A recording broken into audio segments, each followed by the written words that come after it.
Mengawali berita pertama, pemirsa, arus balik Lebaran Idul Fitri 1445 Hijriah, Terminal Tipe B Kota Muara II mulai ramai dipadati penumpang. Tercatat lebih kurang 1.500 orang meninggalkan Kabupaten Oku Selatan untuk kembali lagi ke Jabodetabek.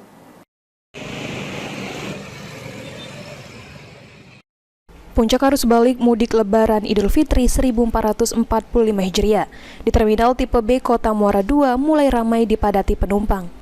Ramainya penumpang arus balik Lebaran ini terjadi karena masa libur akan segera berakhir, sehingga pemudik sudah mulai kembali ke Jakarta untuk melakukan aktivitasnya seperti sekolah dan bekerja. Sementara untuk jumlah penumpang yang berangkat dari Terminal Tipe B Kota Muara II pada momen arus balik Lebaran tahun 2024 ini diprediksi mencapai 1.500 orang lebih.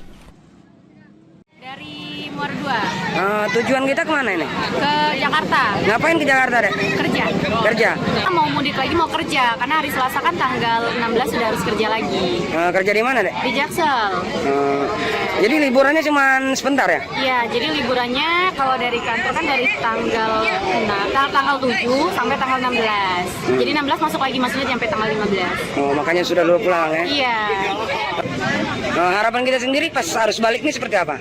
Semoga nanti kalau misalnya kesana lagi ya perjalanannya lancar, nggak macet lagi, terus nggak terjadi resiko kecelakaan yang lain yang udah sering kelihatan kan di akhir-akhir ini. Angka ini tercatat sejak H+3 hingga H+4, di mana terjadi lonjakan penumpang yang akan kembali ke Jabodetabek melalui Terminal Kota Muara II, Kabupaten Oku Selatan. Lonjakan penumpang ini juga diprediksi akan terus terjadi hingga hari Senin nanti. Untuk arus balik ini dari kemarin sampai hari ini mungkin berakhir dengan besok. Sebab tanggal 16 kita sudah masuk kerja. Untuk penumpang dalam beberapa hari ini mungkin kalkulasi sekitar 1.500-an lebih. Penumpang ya? Penumpang. Untuk armada angkutan sendiri sekitar ada berapa banyak ya? Dari kemarin 17 keseluruhan, hari ini berkisar sekitar 12-15 kendaraan. Rata-rata tujuan penumpang ini daerah mana ini, Pak?